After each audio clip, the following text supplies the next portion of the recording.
అందరికీ నమస్కారం అండి. ఈరోజు బీపీ అనగా మన తెలుగులో రక్తపోటు అంటాం. అసలు ఈ బీపీ ఎందుకొస్తుంది? బీపీకి రావటానికి కారణాలేంటి? మనిషి ఒత్తిడికి లోనవునప్పుడు మానసిక సమస్యలు స్టార్ట్ అవుతాయి. అంటే తిన్నది సరిగ్గా అరగదు, నిద్ర పట్టదు, వామిటింగ్ సెన్సేషన్ వస్తది. ఒక్కొక్కసారి తలనొప్పి వస్తుంటది. ఎక్కువ తల తిరగడం, పడిపోవడం కూడా జరుగుతుంటుంది.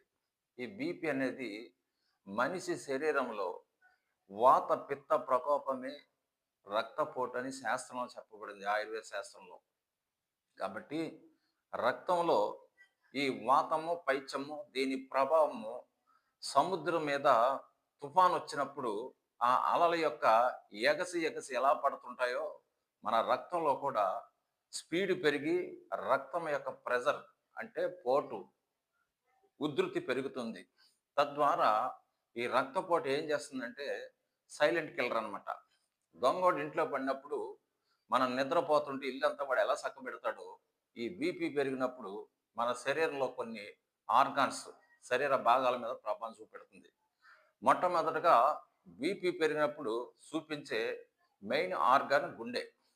మన గుండెకు రక్తం సప్లై చేసే వాల్వ్స్ వాటిలో బ్లాకేజ్ వచ్చినప్పుడు ఏమన్నా ఇతర సమస్యలు అంటే బ్లడ్ సర్క్యులేషన్ సరిగ్గా అవనప్పుడు ఈ రక్తపోటు టైంలో మనము ఆందోళన చెందటం వలన ఈ ప్రెజర్ వెళ్ళి గుండె మీద ప్రభావం చూపెడుతుంది. That to create heart attack.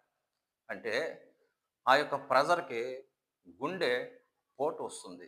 గుండె పోటే గుండెపోటు మైల్డ్గా వస్తే ఎమర్జెన్సీ ట్రీట్మెంట్ ఇచ్చి రికవర్ చేసుకోవచ్చు. కానీ సివియర్‌గా వస్తే స్పాట్‌లో హార్ట్ అటాక్‌తో మనిషి చనిపోతాడు. అంటే బీపీ యొక్క ప్రభావం ఎక్కడి దాకా వెళ్తుందంటే హార్ట్‌ని బ్లాకేజ్ చేసేసుకునే దాకా వెళ్తుంది. ఇక 2 మన మానసిక స్థితి బాలేనప్పుడు ఈ యొక్క బీపీ యొక్క పవర్ అంటే కండిషన్ మారటం వల్ల నెక్స్ట్ సెంట్రల్ నెర్వస్ సిస్టమ్ అంటే మెదడు మీద చూపెడుతుంది. ఈ మెదడులో రక్తనాళాలు ఎక్కడైనా సరే నేరో రూట్‌లో ఉన్నా మనకి ఆ సందర్భంలో రక్తం సరిగ్గా సప్లై కాక ఆ నరాన్ని బ్లాకేజ్ చేయడం వల్ల బ్లడ్ క్లాటెస్ అంటే బ్రెయిన్ హ్యామరేజెస్ వస్తుంటాయి.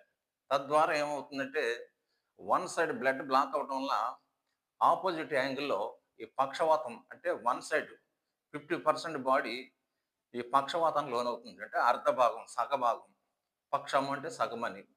ఈ సగభాగం అంటే ఒక కాలు, ఒక చెయ్యి ఒక్కొక్కసారి ఫేస్ పారాలిసిస్ ముఖానికి కూడా సంక్రమించినప్పుడు నోరు, ముక్కు, కళ్ళు ఓ పక్కకి వన్ సైడ్ తిరిగి స్ట్రెయిట్‌గా చూడలేక మనిషి చాలా బాధపడుతుంటాడు. తద్వారా వీళ్ళకి మాట కూడా క్లారిటీ ఉండదు. అంటే నత్తొచ్చినట్టు లేకపోతే క్లారిటీ లేకుండా మాట్లాడుతుంటే మనకు అర్థం అవ్వదు. కాబట్టి ఈ యొక్క పక్షవాతము బీపీ వల్లనే వస్తుంది. ఇక బీపీ వలన వచ్చే మూడో వ్యాధి గ్యాస్ట్రిక్ అల్సర్. ఉదాహరణకి ఒక మనిషి తన జీర్ణ వ్యవస్థ అంటే అజీర్ణము వస్తున్నప్పుడు అతను తిన్న ఆహారం అరగదు. ఈ అరగని దానికి ఈ టెన్షన్ కూడా ఒక కారణం. అంటే విపరీతమైన టెన్షన్స్ లైఫ్ లీడ్ చేసే వాళ్ళకి ఈ యొక్క గ్యాస్ ట్రబుల్ ఎక్కువ రాత్రిపూట మేలుకునే వాళ్ళకి, రాత్రిపూట డ్యూటీలు చేసుకునే వాళ్ళకి, రాత్రిపూట జర్నీ చేసుకునే వాళ్ళకి, టోటల్‌గా నైట్ టైమ్ నిద్రలేమి గడిపే వాళ్ళకి, రెస్ట్‌లెస్ లైఫ్ లీడ్ చేసే వాళ్ళకి కంపల్సరీ గ్యాస్ ట్రబుల్ వస్తుంది. ఈ గ్యాస్ ట్రబుల్‌కి మూల కారణం ఏంటంటే హైపర్ టెన్షన్. అంటే బీపీ పెరగటం. ఈ బీపీ పెరగటం వలన వీళ్ళకి నిద్ర లేకపోవడం వలన ఈ గ్యాస్ ట్రబుల్ స్టార్ట్ అవుతుంది. అందరూ గమనించండి. ఈ యొక్క పక్షవాతము తర్వాత ఆహ్, మనకి పై నంబర్‌లని మీరు కాంటాక్ట్ చేసి దీని చికిత్సకు పై నంబర్ కాంటాక్ట్ చేయండి. Thank you.